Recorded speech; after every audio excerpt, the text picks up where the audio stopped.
Good morning, everyone. Hello, my name's Karen Williams. Welcome to our breakfast event for April. I'm really excited that you're here. We're coming to you from Melbourne, and it's raining and dark and turning into winter here. So wherever you're from, I hope you're feeling relaxed and excited about your Friday. And I'm really appreciative that you've chosen to spend this hour with us today. So good morning, and I would love to hear where you're from today and who's jumped on the call. So feel free to pop in the chat box, say hello, and let us know that you're here and where you might be dialing in from. Today, our conversation is about bouncing back after setbacks, and I'm really looking forward to this powerful conversation. I think we've all experienced even at least one setback in our life, maybe mini setbacks as well as significant setbacks. So I look forward to sharing with you in a moment. But what I want to say is, these events are for you to take a moment to stop and pause. Out of all the busy things that you need to be doing, take your attention off the list of to do and really start to think about who you want to be as a leader, as a person, as a parent, maybe as a friend, and invest in yourself this hour. It can be that circuit breaker, can't it? Because otherwise we're just running, trying to get things done, getting to the next thing and the next thing, never really filling our cup. And so this is a great opportunity for you to take a moment to really invest in yourself. Stop, pause, breathe, refresh and reset. So welcome, and I'm really looking forward to hearing who's here. So hi Al, lovely to see you, lovely for you to be here, thank you. Kelly's here. From St Kilda, there's Helen, thank you. Vicky's here, lovely to see you, Vicky. I think Ali's here from Maribyrnong. Tuned in but not able to participate, that's totally fine. Anna, thank you so much for being here. I know a lot of women share with me that they're multitasking as they do listen to these events. So whether that's getting breakfast for everybody around the kitchen bench or on your way to work, maybe even at work already at the office. So in Melbourne, we're feeling like some kind of normal, but I know it's very different for everyone around the country, but also internationally as well. So feel really blessed that we can still connect and have this opportunity to be together. And so my vision that I've shared with you, and if you haven't been here before, I really want to welcome you today. It's great that new people keep jumping on, people are bringing friends, teams are jumping on together so that they can have conversations afterwards about what's been discussed. So really love that we're creating community here. And my vision is to create a community, an ever-growing, ever-expanding community of women who are empowered, self-empowered, who are leading themselves, who are taking themselves on in ways that can be challenging and requires courage, but because they have an intention of contributing to their families, to their teams and to their worlds in ways that uplift people, that are about co-creating and collaborating. And to me, that's an exciting conversation and conversations worthy of our time. And I've been seeking out these conversations for a long time. Growing up, I was never really interested in what all the other girls were interested in. I wanted to talk about why things were the way that they were and why we couldn't change things. And what else could we do that would make things better? And I was really impacted by things that I felt were really painful and hurtful around the world, the way that people treated each other. And so for me, this is me living my dream, and I feel blessed every day. So I thank you for allowing me to do that as well. And so what we do is that we work individually with leaders as well as in groups and with teams and organisations, helping them work better together.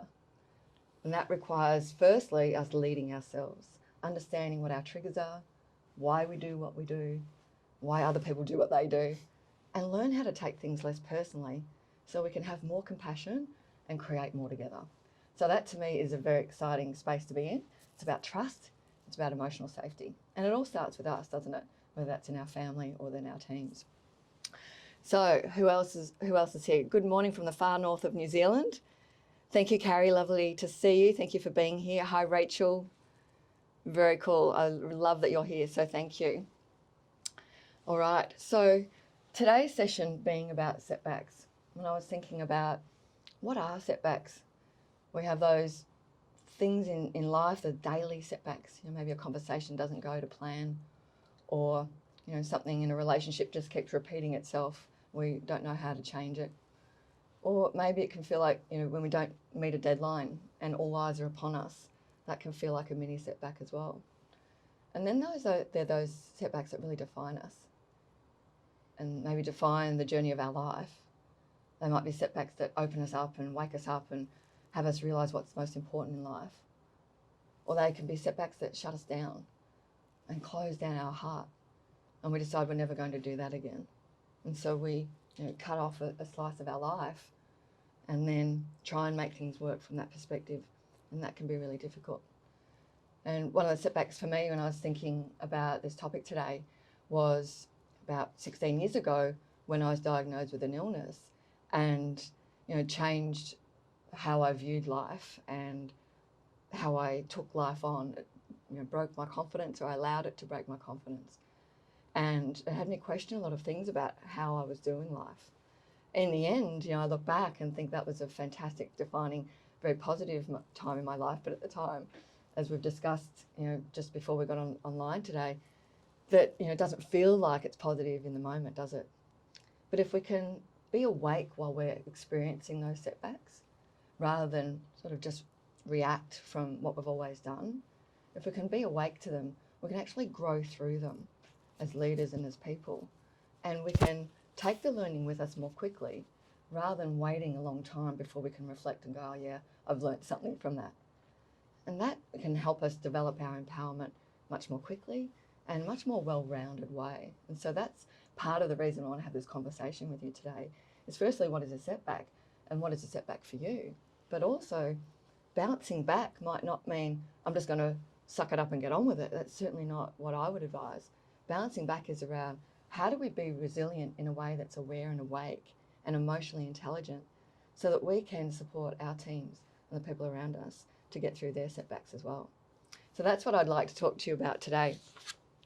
All right, so who else have we got? So Anne's here as well. Welcome, Anne. Thank you so much for being here. And anybody else who would like to share where you're from, I'd love to know. I've got a question in the question box. Let me just pop that up. Morning. Hi, Lisa. Nice to see you. Or nice to be with you. I can see you. All right, so very good. So today there's three things: think, do, and leave. I want you to think about the setbacks that you've experienced, and also maybe the setbacks that you're worried about going forward, and the setbacks that you might be inside of right now. I know I'm in the middle of a setback experiencing with my family, and with regard to my dad, and it was challenging when we received the news, and wondering how this is going to change life. So it's something that I'm challenging myself to feel into and feel through and be with if I can, because I know that grows my capacity to be able to be with other people's challenges and support them through theirs. So think about the setbacks that you've learnt from, and how you want to take that forward. So that's the thinking part of today. The doing is reflecting on, well, what are the bits that you want to grab from that? And in a moment we'll share a little story with you about someone's experience through a setback and how that might help you. I want you to listen through your own lens and what you'll learn from that. So that's the doing that I want you to do, actively listening for, what can I take from this that I can learn from for my setbacks. And then I want you to take away, so leave with, so think, do, and leave with some practical actions and some new insights that will help you navigate your setbacks. Maybe the small daily setbacks, or the life-defining setbacks that you've had or maybe are yet to happen. Because being human, we know that we're going to have more setbacks, don't we? All right, so grab your notebook and make sure you've got your cup of tea if you can, or a glass of water, and I want to start getting into this conversation with you. All right, so I'm going to introduce Georgie. And so some of you already know Georgie. She's our relationship manager and a very important part of our team and a very valued member of our team. She's very experienced in coaching. She's been coaching for 10 years now, and she's also integral in our relationships with our clients and managing that seamless process to make sure our clients are well taken care of and our new clients coming on board are well served as well. So I know some of you know Georgie. She's often in the background in these breakfast events, and today she's front of camera, and we're going to be having a conversation about setbacks. So I'd love to welcome you, Georgie, to this conversation being in front of the camera. Thank you. Good morning, all. It's nice to be on this side of the camera. Thanks for having me, Karen, and we're going to have a little chit-chat, aren't we? Yeah, we're going to have a bit of a chit-chat. Okay. So this is exciting to me because it's two coaches having a banter, and this is, if I could do this all day, this would be what I love. And as a coach, where I do my best work is bouncing off. So if you've been in a coaching session with me, which I know some of you have, you'll know that we can go as deep as you're open to going and you're willing to go. And that's what coaching is about, is being able to guide you through your challenges, and it takes you being open. So Georgie and I are going to have a conversation about something that Georgie's experienced. And what I invite you to listen from is, what can you learn from this? Because I know that you'll hear yourself in this story. I know you'll hear yourself in Georgie's experience. So take lots of notes, reflect maybe, feel into your heart, and see what might be valuable for you to take away. So we're talking about setbacks, Georgie. We talked about all our different setbacks in life. What's something that comes to mind for you when you think about setbacks? Well, being human, I've had a variety of setbacks through my life, but probably one of the most defining, or the biggest setback I had, was something that I experienced. It was about 15 years ago when my kids were little, they were young, and it had to do with a health issue with my daughter. So we received, some news about her health, and it just blew me away. It just the news. I didn't know how to handle it. And my whole world just spun around, and it was like the earth just opened up from underneath me, and I didn't know how to cope. And all my self-talk was going crazy. It was like, why me? Why us? What am I going to do? There's no hope. This shouldn't have happened. I should have seen the signs. I should have done this. I could have. And I just went into this whirlwind, and I just couldn't cope. And I just fell into this like a ditch, actually it was bigger than a ditch. It felt like a meteorite had just opened the ground. And I was in there, and I just didn't know how to cope. And because of all that, and just the negative self-talk and the doom and the gloom and the way I perceived the situation, it was quite scary, because it just led to fear and worry and uncertainty and anxiety, and which leads to depression, and it was just a state of hopelessness and helplessness.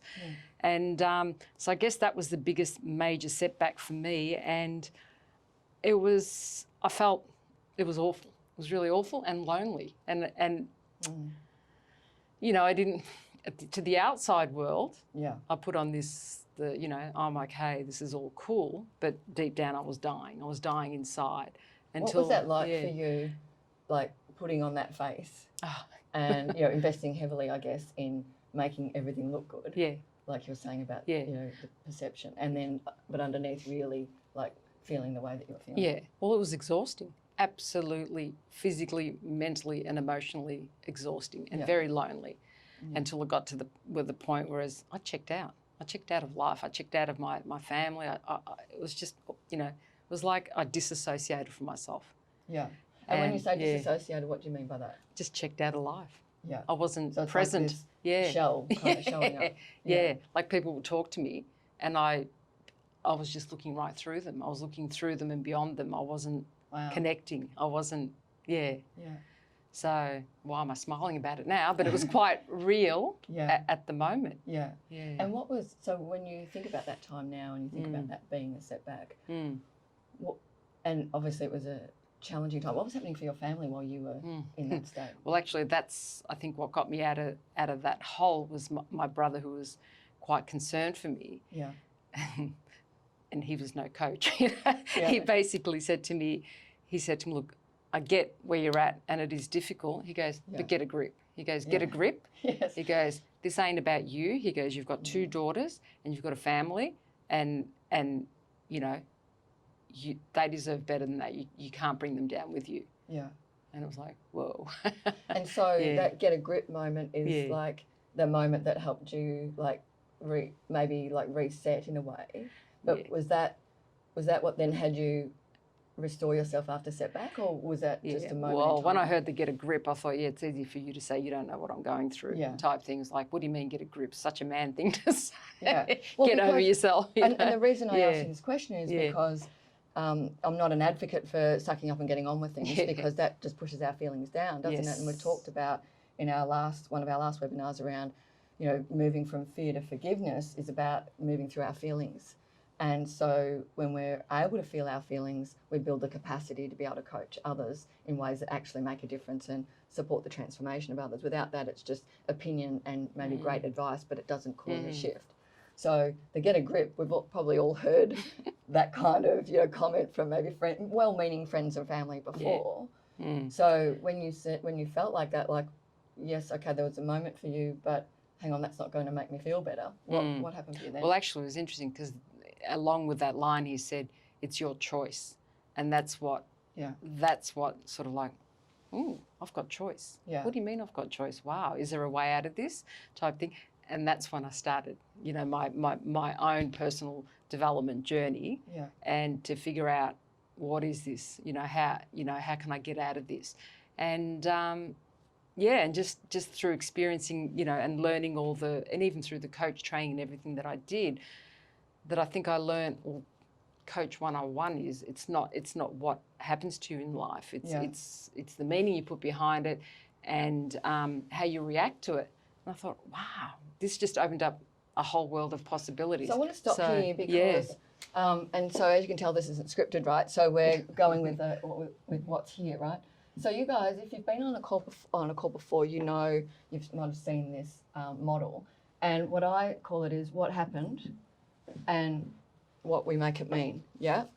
So I think it's worth stopping here and unpacking this a little bit, because this may be helpful for people who are listening. So when we talk about what happened, what we made it mean, as you said, one of the things about coaching and people who go through a coaching program, right? Is one of the first things is we learn is what's the story I'm telling myself, and you know how is that impacting me? Like how is that driving my life? Have I made it that's the truth, right? So what happened for you when you had the diagnosis, right, or the health issue? So we say that what happened was daughter's health issue. Would that be right? Correct. Yeah. And then, so if you reflect now, what did you make that mean? Well, I made it mean that it's the end of the world. It's the end of the world. It's there's no way out. There's no way forward. Why did this happen? Actually, I made it all about me. Exactly. So my next question, the first layer is always, external to us, about, something around us, like the end of the world, for example. Yeah. But then if we dig a bit deeper, there's always the core around, well, what is it about me? Yeah. What am I making it mean about me? Yeah. What is your... Yeah, well, I made it mean about nothing ever works out for me. Here we go again. I don't deserve a nice, beautiful, stable life. Yeah, wow. I don't deserve a nice, beautiful, stable life. Isn't that interesting, that what we say to ourselves? Yeah. When you've probably had a nice, beautiful, stable life up to that point, maybe, exactly. like in your family. Yeah. And then there's that moment. It's actually the why me, Why me? Do I deserve this? Is God getting me back because I used to put ants in my brother's jelly beans? I don't know. What is it? Was it because I was the tough girl at school? Why me? Why me? So I went into the why me, but I think it was a fear-based thing. Yeah. I didn't want to. Yeah. It was just. Was there anything around that for you as a mother?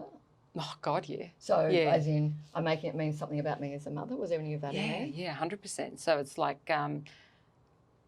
Why aren't I coping with this? I'm supposed, hang on a minute. Yeah. I was given these children to look after. Why can't I look after them? Yeah. What, am I not a good enough mother?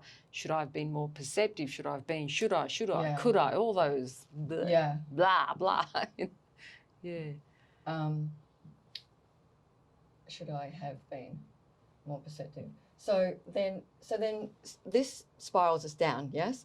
So what we don't realise is that we collapse these two, and what happened is that in this instance, the health issue of Georgie's daughter, and then what Georgie was making it mean was all these layers, and which had you said we're talking about spiral, right? Yeah. But we don't live inside the facts. What we usually do is live inside the story and allow the story then to drive our behaviour. Now, often it's unknowing, like unconscious, yes? And totally. it feels like the truth, like this is the truth. Yep. And then, as you said, that it gets a grip, like on you, and then you were saying that you spiraled, yes? Where it led to anxiety and things like that for you as well. Yeah. And, you know, I really appreciate Georgie sharing this because, you know, this is really what happened to you, right? Yeah. And the challenge is for us to understand and uncollapse these things and realise that what happened is actually, if we can deal with that powerfully rather than get in our head about it, then the setback doesn't need to be as significant or as emotional or feel, and it's not about it not being painful, but it doesn't need to feel like it's got the grip on us. So when we experience a setback, if we can uncollapse, like this is just one tool to uncollapse that, we can put ourselves back in the state of empowerment. But you didn't know this then, right? No, I guess I was feeling a total loss of control. Yeah. So that total loss of control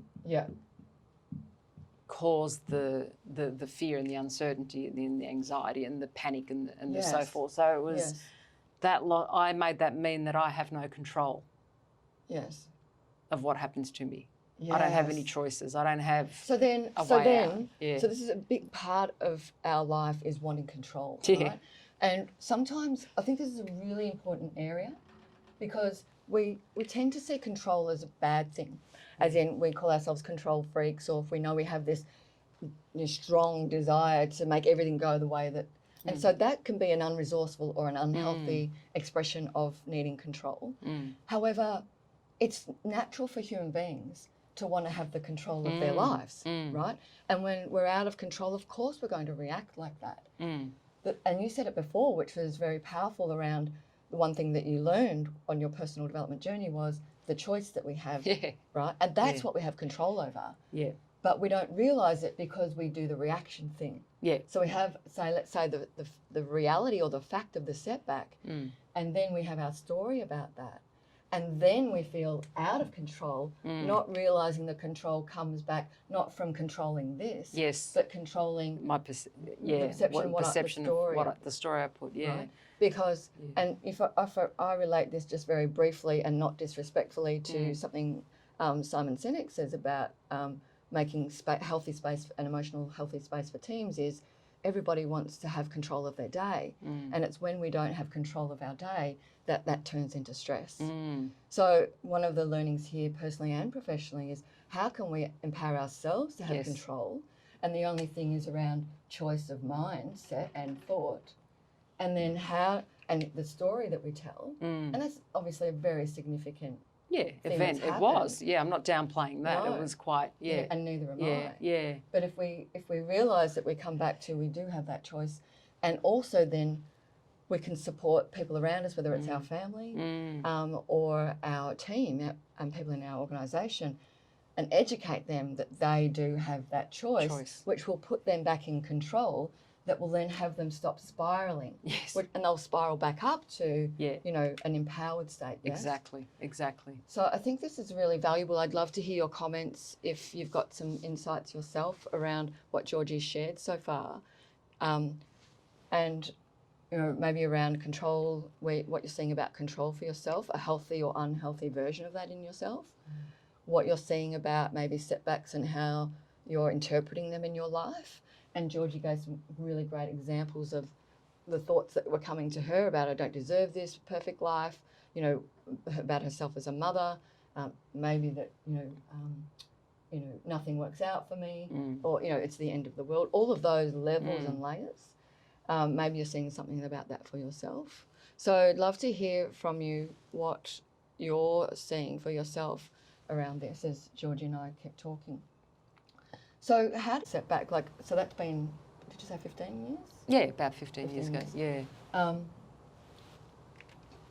And so what would you say was the journey of time to like you can obviously share about that now in a really powerful, Yeah. centered, grounded way, Yes, right? yeah. Which is of great service to others when you can Exactly, share from that exactly, place. yeah. Often, you know, leaders wonder, how vulnerable should I be, or how much should I share?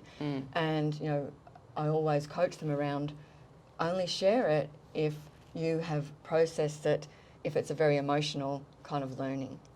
And then that's what will be of service. If it's something that you've made a mistake on, or that you can share with your people, do that immediately, because in the moment is really powerful. But when it's something that's really big like this, a significant thing in our lives, the sharing, the really powerful sharing that makes a difference comes from when we've processed, right? After we've processed, especially when we're wanting to serve others. So what was that timeline for you? It was for that moment. It was actually it was quite immediate, because I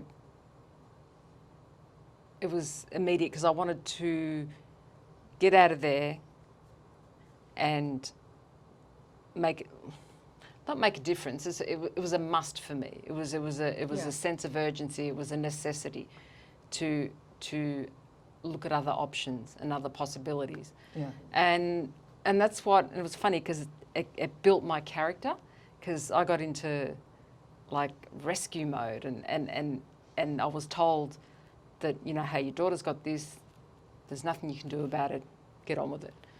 And then just this thing came through me. I said, are you telling me I can't do anything about it? So I jumped on Google and searched 800,000 ways to cure this, and this. And so I went on this path. And so I was like a bull in a china shop. Nothing was going to stop me. And I researched, and I went, it was incredible actually. I just got this courage and strength and lifted myself out of it. And I ended up helping her a lot with this issue. And it gave me a purpose. So it was like, now I have a purpose. Get out of that. Stop being whatever. Look at it in a different way. What can I do now? Yeah. What can I do now? How do I get myself out of this? And rather than making it about me, I thought, hang on a minute. Let's help her. Yeah. And so that was the journey, I guess, was just finding the courage to do it. Yeah. And that's helped me.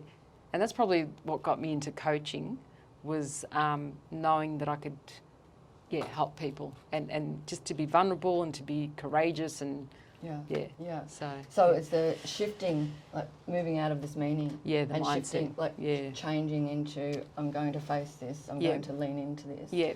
So if you reflect on, like, back on that now, because part of the great qualities that I experience in Georgie are your persistence. You know, Georgie will, just until she's gotten to the end and the result, she'll go. Yeah. And so we know that those things can be our real strengths, right? Yes. Those personality traits. We also know that they can get in our way, right?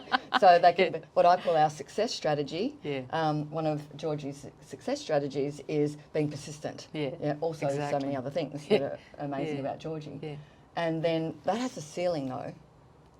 And then we need to go, okay, well, what's the vulnerability here? What's the piece that I need to now break through that's beyond persistence? And is that about courage? Yeah. What is that about? It's actually about, for me, it's about believing in myself.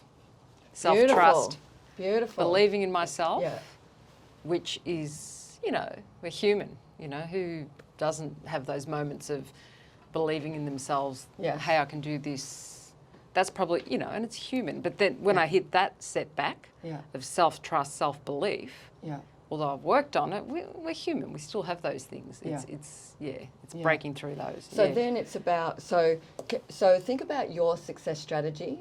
Like, so Georgie shared beautifully here about the persistence, and that had her sort of dig in deeper and cause a great result with her daughter, and create transformation and growth and all sorts of things.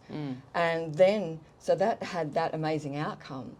And then there's this limit to that. And maybe it's a limit in other areas. So persistence might work in that area, but it might not be as successful in other areas. And so then what's the next level of that, which is, as Georgie said, can I actually believe in myself now that have created this amazing result with my daughter, she's off on her way now, right? Living her life. And so if Georgie was attached to that was the reason for living, like you said, it gave you a purpose. If that remained your only purpose in life, there'd be a limit to that, right? Because you're a mother, but you're more than that as well, Correct. right? Correct. So then it's about the vulnerability of stepping beyond who I am without my persistence, or who am I beyond my persistence. And that is, can I believe in myself when maybe I don't know what that is, or I'm still creating that. Does that make sense to you? Yeah, total. And so now, because how I experience you is you're creating a whole other level of yourself now, in your leadership, in your life, who you are as a woman, right? And that really speaks to that believing in myself part. Would you agree with that? Yeah, totally. That's my kind of perception of you. Yeah. Yeah. Beautiful. Yeah. Anything else you'd want to share around your learning around setback, or? Probably just the main thing is how you respond to the setback, and being human beings, we are lucky because we're not animals. We have choice. We can stop. We have that pause moment where we can decide, whatever meaning I put to it, is it going to be a resourceful meaning or an unresourceful meaning? Where's it going to get me? Is it going to put me in a hole, or is it going to give me is it going to character build me and give me resources that I want to move forward and better myself and better my family? So I guess it's that the stories that we tell. It's this moment here, right? Yeah, because this becomes the truth. So if I collapse this with this, then the truth is I don't deserve a great life. Yeah. Like, something's wrong with me as a mum, or whatever those stories are. Yeah. And that's what drives our behaviour. Yeah. But if we uncollapse these things, and we go, well, that's the facts to deal with, yes? Yeah. And then I can make up the story that I choose. Yeah. That's really the distinction, isn't it? And this is just Not such always a easy. waste of time and energy and far out. Exactly. Emotional turmoil, and it's all self-created. Yeah. And it's so powerful to know that I don't have to put all that garbage in my head. I can do something more resourceful that can not just serve me but serve others and the greater good. Yeah. So that's quite empowering, and it's great. So now when I hit I don't call them sort of ditches. When I hit bumps in the road, they're normal. Yes. Now I know to stop and breathe and feel it and acknowledge it. I'm not just saying, get over it, the bump. It's like, slow down. What is it? How can I do this? It's just asking the questions. How can I look at this that can give me a better result, basically? Beautiful. So that's how it helps me. Yeah. I love that analogy there, where I'm not speeding up to just get over it, which sometimes we do with speed humps, right? Yeah. I'm actually taking a pause moment as maybe I see it coming, or I'm in the middle of it. Yep. And I'm going, okay, can I breathe here? Can I feel it here? Let it be. Can I bring my aware mind and actually choose how I'm going to navigate this? And that takes courage, right? Yeah. Whereas in the past, it'd be sort of like the animal instinct is fright. What is it? Fright or flight? Yes. Fright or flight. So you come up with something, and my personality was just exactly. Yeah. Mine wasn't fright or flight. It was flight. So it'd be like flight and just check out of life. Yeah. Whereas now it's more, hey, I've got choice here. Stop, breathe. Yeah. And let's look at let's not fight. It's not even fighting, because that creates resistance, but it's like, let's flow through this. Let's accept it. Flow. So it's not fight, fright, or flow. flight. I like that one. Put a trademark on exactly. that one. We love that one. Yeah. Beautiful. Yeah. Thank you. I really appreciate you. Thanks for listening, everyone. Thank you. Yeah. Very courageous. So I'm going to give you a moment now, as I read some of your comments, to maybe reflect on the setbacks that you've experienced, or maybe that you're worried about or anticipating, or maybe that you're in the middle of. And take some notes on what you've learnt from Georgie's share and how you could navigate going forward, maybe using this model. What's the story that you're adding? What are you making it mean? And maybe choosing another meaning. So I'm just going to give you a moment to do that while I read your comments.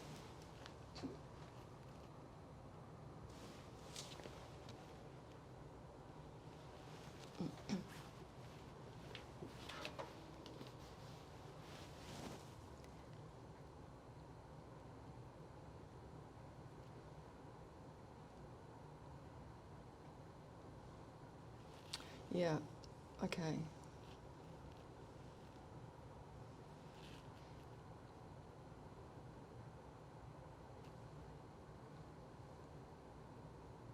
Great. So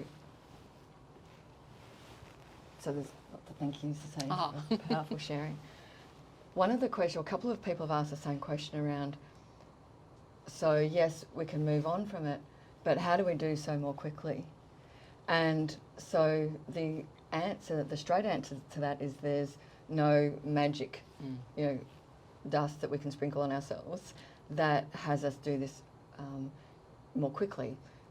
The work is all the self-care work that we do. So it's the same as, the analogy I use is when we do yoga, let's say, we do yoga on the mat, but we don't only do it for the exercise, we do it for how it makes us feel through our life, how more centered we can be, how more relaxed, maybe how our muscles are more relaxed. So it's the same with this work, is that when we're talking about emotional intelligence, emotional awareness, self-regulation, mindset, empowerment, all of those things, that's possible when we're doing the daily work, which is why in this community and the community I'm creating of leaders and who are actually doing the work, there's no substitute for that routine in the morning or for the investment that you put into yourself, whether that's time in nature, meditation, reflection, journaling, making time like this in the morning for yourself. There's no getting around that. And what happens is that builds like compounding interest. So if you're meditating every day, it builds this foundation that the next time there's a setback, you actually find yourself more awake and able to make a choice. Because without that foundation, we have a setback and we go, why can't I do this differently? Well, the reason you can't do it differently and you're just going to keep repeating the same pattern is because you haven't been doing the foundation. So it's like if you remember learning any skill or the last skill that you learned. It takes time. You have to build the muscle. And it means you have to make sacrifices sometimes and you have to make choices. But there is no substitute for that. I guess the deal breaker is you have to find a big enough reason to want to do it. And the challenge for human beings is we don't usually do it till our back's against the wall, until we've come up against some significant setback that we just can't see a way out of and we have to do something differently. Yeah. So you might call that your wake-up call, or something that's devastating in our lives. So that's usually an injury or an accident, something happens to a family member, an illness, a devastation around a relationship or financial situation. Usually human beings will tolerate mediocrity until we get to that, and then we realise we have to try something different. And that's when we go, maybe I'll do this meditation thing, or maybe I'll do, spend some time on me. I work with leaders all the time that know that they need to do this. They see all the posts on LinkedIn and Instagram that they need to take time for themselves, and they don't do it until they realise that they must. And like Georgie said, it becomes a must. And when it becomes a must, that's when we'll do it. But my challenge to you, everyone on this call and whoever's asked these questions, is don't wait for the wake-up call. Just do the practice now. And as you build that foundation, you'll start to be able to manage these setbacks with awareness and consciousness so that you can navigate through more quickly, much more quickly. Yeah? Very cool. All right, so let me know if there's any other questions. I'd love to hear what you've got to share about that.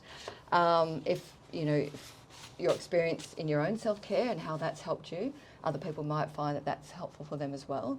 I know for me, I fought meditation for years and on and off, on and off, on and off until, I remember I got to one, and, I've had, being a mess on the kitchen floor, sobbing after reducing my diet to ridiculous things and still not getting better and wondering how life was going to change. There's been devastating moments in my life, as I imagine that it potentially has for you. But, I remember this one particular time I'd come back to Melbourne to start my business after being away for 10 years. And I started my business in a walk-in robe, actually, sitting at a desk in a walk-in robe on a borrowed computer. That's how I started my business. And then I graduated to my lounge room.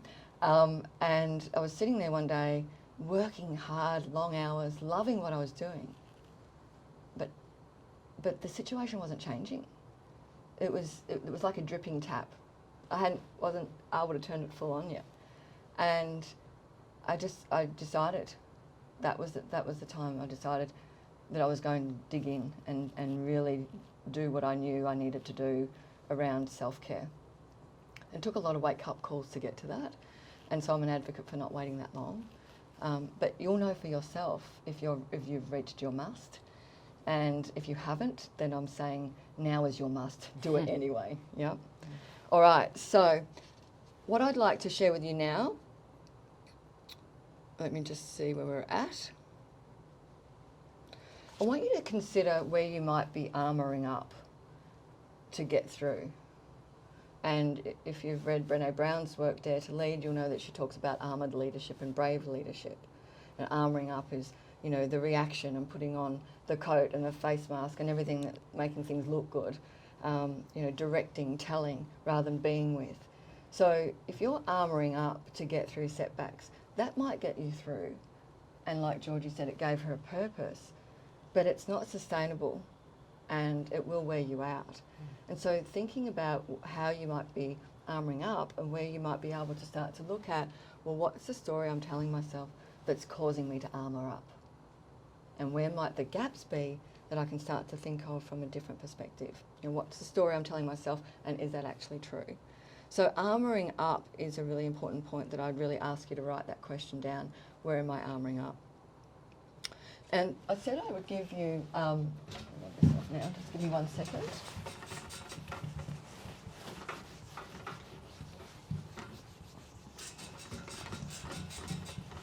I'd love to hear from you in the chat box, from a few of you that haven't commented, or maybe you're waiting for the right time.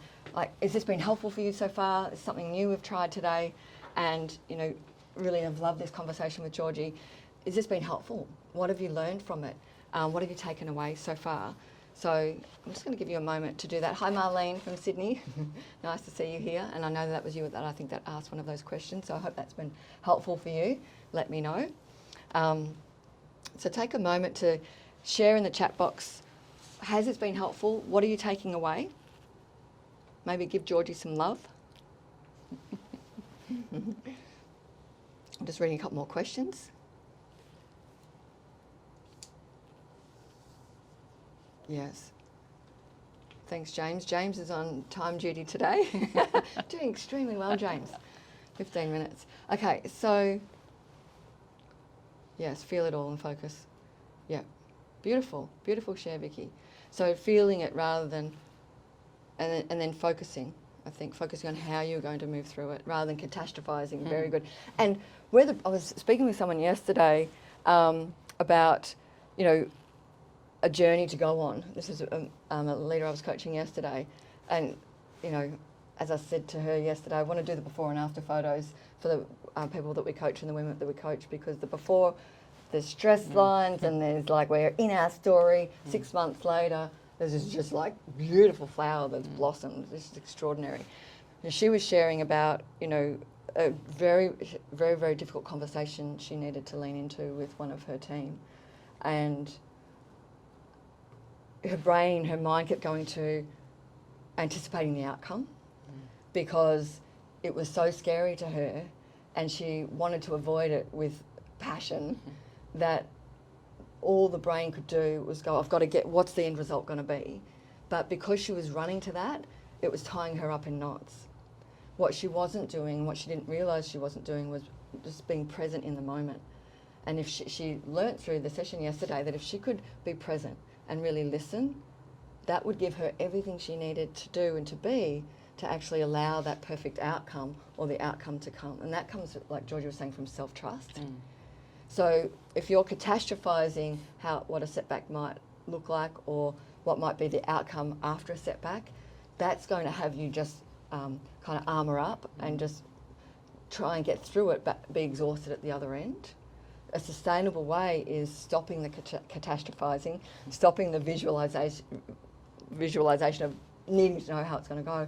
Can I come back to presence? When we received the news about my dad recently, it was just like, can I be with this? This is big. Can I breathe it? Can I feel it? And when I'm in front of him, can I let myself actually just be with that feeling in me and not project it on him, and just celebrate life, celebrate him, celebrate us every day, and not bring that whole story of worry or catastrophizing in my mind, to that moment with him. All right, so I'm pondering the question about who I am beyond my success strategy. Such a great question, isn't it? And who am I beyond my normal persistence? You know, one of mine is determination. Mm-hmm. Yeah. Who am I beyond that? I might have shared with you a story when I was 40, when I turned 40. The question an auntie asked of everybody around the room, it was an intimate dinner, let's choose one word to describe Karen. Right? And I'm like, awesome, I'm going to get some beautiful feedback here, right? Everybody said, everyone said the word determined. Wow. I'm like, oh my God, I'm so boring. What about fun and sexy and gorgeous and playful? No, all I got was determined. So I'm hoping that I'm more than that now. 13 years later, I hope I've developed. All right. It's avoiding the setback by focusing on other things to get some peace. Yes, in order to cope. Does focusing on, that's such a great question. So Alison asks, is it avoiding the setback if I distract myself and focus on something else? Or is that okay because I'm trying to get some balance back? Amazing question and very insightful. And there's lots of layers here. And so the way that I would coach this is, you know, I think distracting ourselves sometimes is a very good idea. Because when we're in spiral, we put on the board before, the spiral mode, that's not a time to meditate. You know, a leader asked me a while back, who was in a situation that was potentially devastating to their business, you know, something's happened, what do I do here? Like, it's immediate, what's immediate? I'm really in anxiety here. And he said to me, I think, you're going to tell me to meditate, aren't you? I'm like, no, that's the last thing that your brain will do right now. Go and punch a punching bag. You know, get some energy moving, go for a run. Distract yourself from what's turned now into a downward spiral in your mind. Yep, there's no coming up from that. We've got to shift the energy some other way. So that would be, you know, Alison, to respond to your question would be, know if you're in that downward spiral or caught in a trap. Sometimes we're like that when we go to bed and try and sleep, aren't we? Where our mind just won't turn off. And sometimes it's better to get up and actually have a cup of tea or write some things down. When we think that will take us away from sleep, it actually helps us sleep. So distracting yourself, yes, absolutely, to cause a shift in your state or your way of being, and then bring fresh energy back to looking at that area from an awake, more aware state. So I think both are really important, so it's great. I hope that's helping. Armouring up for me, Marlene shares, is moving into action mode and skipping the story side of things to help get on with the problem solving. Yes. And so consider then, Marlene, there might be some benefit to that, which I think what you're saying is also there's some cost to that. So yeah, I might get some stuff done, but are there costs to maybe really listening to where people are at, tuning into where I'm at and what I need? You know, maybe there's a limit then to creativity or innovative thinking in that state. So yes, we can get stuff done there, but maybe it holds us back from actually propelling into a new future because we're just trying to stay away from that area. Okay, so very good share. Thank you so much, everybody, for sharing. Any other thoughts or questions would be very welcome as we move into the last part of today. So the 3 things that I said I would talk to you about around the importance of restoring ourselves, the 3 things for me are awareness. So can I move this out, James? Would that be fine? So awareness, so you're welcome to hang out or move away if you like, is self. So just that bit then around what Alison and Marlene are sharing, awareness of, am I armouring up and just getting on here, or am I listening and tuning in? So if you remember the story I shared just now about the leader I was coaching yesterday, she was armouring up around this conversation. What is it that I've got to say that's going to be right? Because she was worried about how this person would react. And it was right in her stomach, the knot in her stomach about how this person was going to react to what she needed to talk to her about around her performance and how she was impacting other people. Yes? So she didn't, in the moment, until yesterday, have that awareness that the fact that she was armouring up and therefore wouldn't have navigated that conversation very well because all she was focused on was, where do I start? a lot of people I coach around difficult conversations, one of their biggest concerns is, how do I start the conversation? And that's all about the words and the right thing to say. That's not about awareness. Awareness is, who am I being? Yeah? Who am I being in this moment? And that's about my thoughts and my feelings, because that's going to determine everything. If I'm relaxed, if I'm open, if I'm present with you, then I can really tune in and listen not only to what you're saying, but to how you're feeling and what I call the background concern. When I'm listening to those things in you, then I can coach you much better and help you through your challenge, yes? So the first thing around when we're looking at setbacks and how we navigate them for ourselves and with our people is awareness. That's really important. The second piece is compassion. Having compassion for our humanity and how we might react and our desire to armour up, to feel safe and to protect ourselves. So just having compassion for the human nature of ourselves and also for how our people are reacting. And listen to our people beyond their humanity. So if, as you might have heard me say, listen for their greatness, yeah? So compassion for self and others. And the last piece is intention. So as Georgie shared earlier, it gave her a purpose, and that helped her dig in and sort of move forward out of the spiralling down. I'd like to reframe that as intention and offer you the opportunity to look and see, what's your intention in dealing with your setback? How would you like to create this? If you had a choice and you had control, what would your intention be? So if you put yourself back in control, and we think about, you know, if you've done some work with me and we use behavioural profiling, or you go back to the webinar we did on the profiles and personality styles, you'll know that the results person loves to be in control. You'll remember the results, the party person, the peace person, and the rules. And if you haven't been on that webinar, we can send it to you in a link. But the results part of us really wants to control things. Yeah. Now remember, we talked about healthy and unhealthy control. Intention is about healthy control, and that's about mindset. Are you guys with me? So we might think we don't have control of the setback, and we certainly don't have control of all the things around us. And if we try and control those things, that's an unhealthy version or expression of our control. Bring it back to what you can control in here. So those are the three things that when you're dealing with setbacks, and to answer your question, Marlene, I think Alison as well, will help you recenter more quickly, will help you come back to emotional awareness and self-regulation more quickly if you practice those things. Is that cool? All right, so I think I've got 5 minutes left. So I just want to give you the last piece. Let me know if you have any questions about that. And the last piece I want to give you, which means I'm probably going to have to rub that off, will I, James? Or can I do it here? Yeah, okay, cool. The last piece I want to give you is about leadership and setbacks.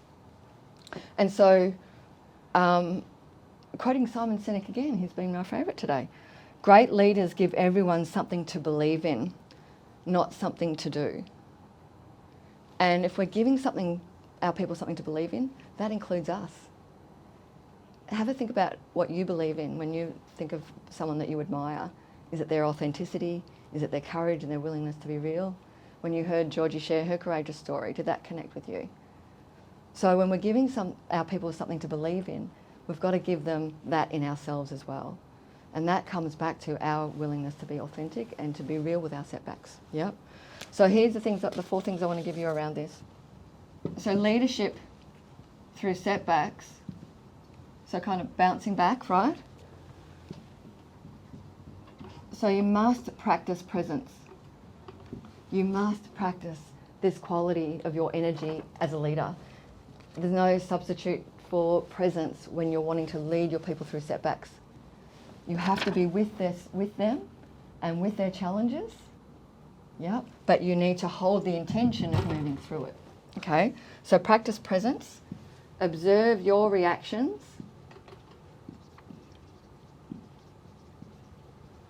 Someone was sharing with me yesterday that when they get stressed, they can see their people get stressed. And so really knowing their own reactions help their people feel confident, even though the setback was really challenging. Yep, so your people are going to be tuning into your reactions, so being really aware of your own reactions. Own your patterns. And so one of the things that that I talk to leaders and teams about is making sure we're really clear on expectations. And this week I was very unclear on expectations, and I caught myself, or I was caught in one of my patterns, and I realised that being very unclear in my expectations caused a ripple effect with my team. Yeah. So doing this work for 20 years doesn't mean I'm immune. I'm still human, and so you are too, right? So have compassion for yourself around your patterns, know them and own them, and allow your team to challenge you on them. It can be hard to hear when you haven't been the leader you really want to be and you're committed to being and you practice every day to be. But if you allow that in and that feedback in, it creates amazing conversation and connection and trust with your team. And the last piece there here is now choose your move. So choose now, after you've done this, practicing presence, own your patterns and so on, choose from presence what your reaction is going to be, how you're going to move through this setback. Put yourself back in control by knowing what's going on in here and choosing that. All right, so those are the 4 things that I wanted to give you as a leader to work through setbacks with your team. So I hope this has been helpful today. It's been a different format. I hope you've loved it. I did. I loved speaking with Georgie and hearing her story and having that conversation. So if you have questions, get in touch with us. I'll leave the chat box open for you to share. I'd love to hear what's been valuable for you today, what your actions are, what you've taken away, what's been practical for you. If you'd like to talk to us about how we might be able to support you individually or as a team or as an organisation, as I said, we work one-on-one with leaders and managers, and we work with groups at all layers of organisations, from frontline to executive and senior management, around how to work better together through honest and real conversation, courageous leadership, brave conversations. So love to hear from you if that's something that you think might be helpful for you. I hope you've enjoyed today. I'll look forward to seeing you in a month, and have a great day. I'll talk to you soon. Bye.